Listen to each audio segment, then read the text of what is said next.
If you want to see how I convert this extra bananas I have to this delicious chips on the left hand side here, then keep watching.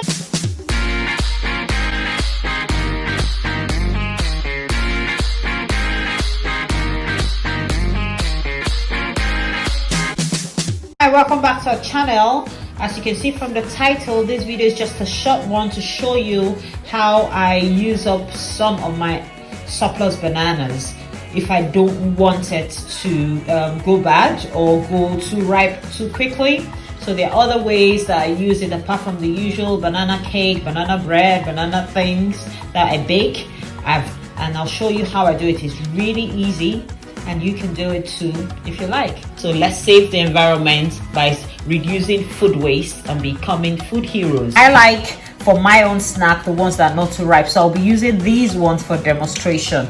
But as I said, you can use pretty ripe ones, you can use average bananas like medium ripe, and then you can use the ones that are slightly unripe. Okay, so basically you still get, depending on the one you use, that will determine the sweetness you get.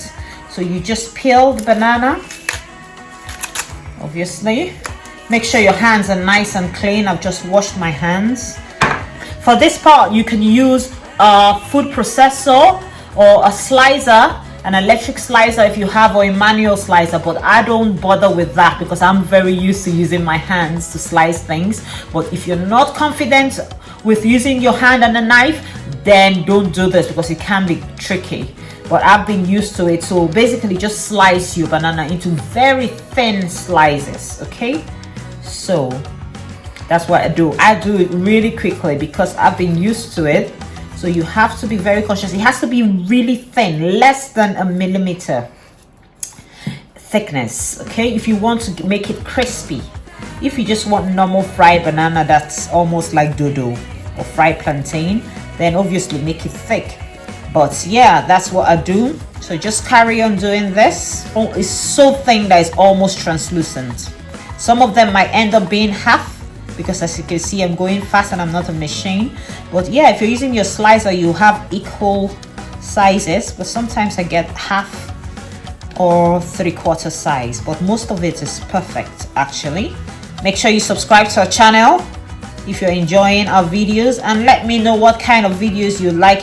There are two ways you could do this. You could put it in the oven if you're Team Fit Farm or you're trying to be healthy, or you can deep fry it. I'll show you the result for both. Okay, if you want, either way, you might want to season it. What I like to do is put a tiny bit of salt, like a pinch of salt. I just sprinkle this pinch of salt in it and making sure it goes round. Or for my kids one, this is perfect. Even without the salt, you know, if you're on a low salt diet, you can skip the salt. You still get a nice banana crisp.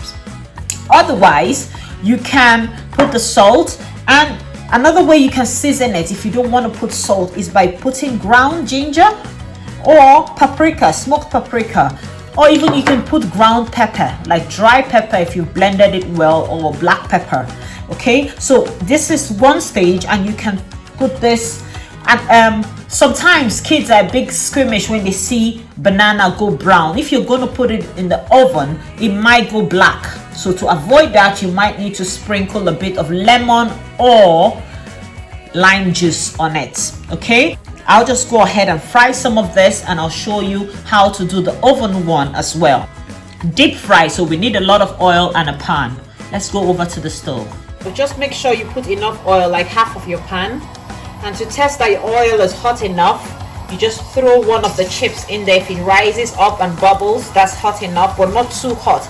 You don't want it too hot because if it's too hot, it burns before it cooks. So now all you need to do is just put your chips, your sliced bananas really quickly, as quick as you can manage. Try to separate them, because if you put them together, they won't get that crispiness. But obviously when you're cutting them, they actually stick together. Okay, so if you can see, I just do that to try and separate them. Try as much as possible to do a few at a time. Don't try to rush the process. because if you do, it's just gonna soak up oil. Yeah, it's good to rush when you're putting it in so that the first ones you put don't start burning, but don't put too much at a time so that they get enough space to cook and crisp up. So that's about what you want. Okay, my camera is actually fogging up, but yeah, you just want to be doing that so that they don't stick together in the initial stage, and then you leave it for a bit. Try not to increase the heat too high. If you make the heat too high, it's gonna burn and it will not be crispy. Okay, if you make it too low, it's just gonna soak up the oil and be too oily. Okay, so you just want medium heat. You just stir it until it's golden brown. I think that this is brown enough for me. Normally, if it's completely unripe, you won't let it get this brown before it gets crispy. But if it's a bit ripe, then it has to be slightly brown. If not, it won't be crispy. Okay, so now all you need to do is take it out and put it on an absorbent paper. I don't have absorbent paper. I'm using the newspaper like the local Nigerian street people do. People that sell street food, they put it on newspaper. It's almost like their absorbent paper. So I'm just improvising because I've run out of absorbent paper. You can use serviettes or kitchen towel. That also works, so that it will take out any excess oil. So for the oven one, again, you do the same thing. If you have a silicone mat like me, that's perfect. You don't need to butter the pan. It will not stick. But if you don't have such a silicone mat, you need to get parchment paper, or you have to butter your pan. Okay, so now I'll just do the same thing for the oven one. Just cut the banana and make sure they're not overlying. You can see some of the bananas, I'm very fast, so some of the bananas are overlying. You don't want that. So the next step is just to spread it out, because we want them to cook evenly. So just spread that out, making sure that the bananas are not lying on top of each other.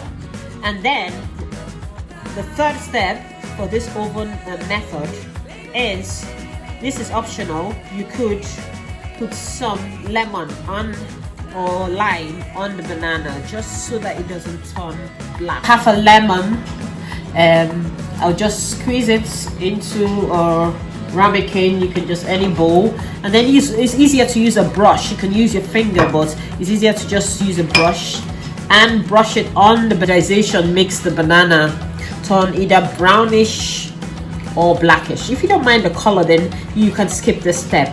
Another thing you can do at this stage is to sprinkle some salt and black pepper or powdered ginger, if you like, any flavoring in your banana crisps or banana chips. Okay, so that's fine. I'm not going to put any salt or pepper, but you can. Again, it's optional.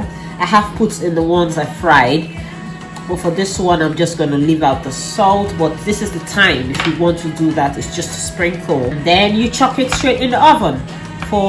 You check it, I think it should be about 40 or 45 minutes of reasonably moderate heat. You don't want it to be too hot or to burn and not be crunchy. So moderate heat, like about 180 degrees Celsius or gas mark 4. All right, it's just been out of the oven. That's why the color is like this. So as I said, it's not the best looking, but it's the healthier option. All right, guys, this is the finished products. This one over here is the one I baked in the oven, okay?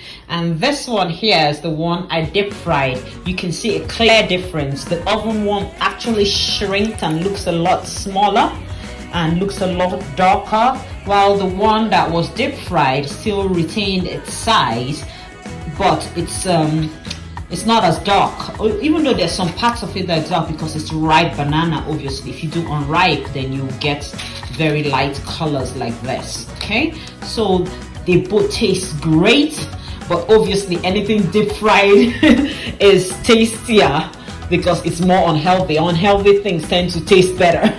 But this is also good. Now all I'm gonna do is, yeah, like I said, they're very crispy, very crispy. You can see both very crispy. If you want to retain the crispiness and the freshness, you have to put them in airtight containers.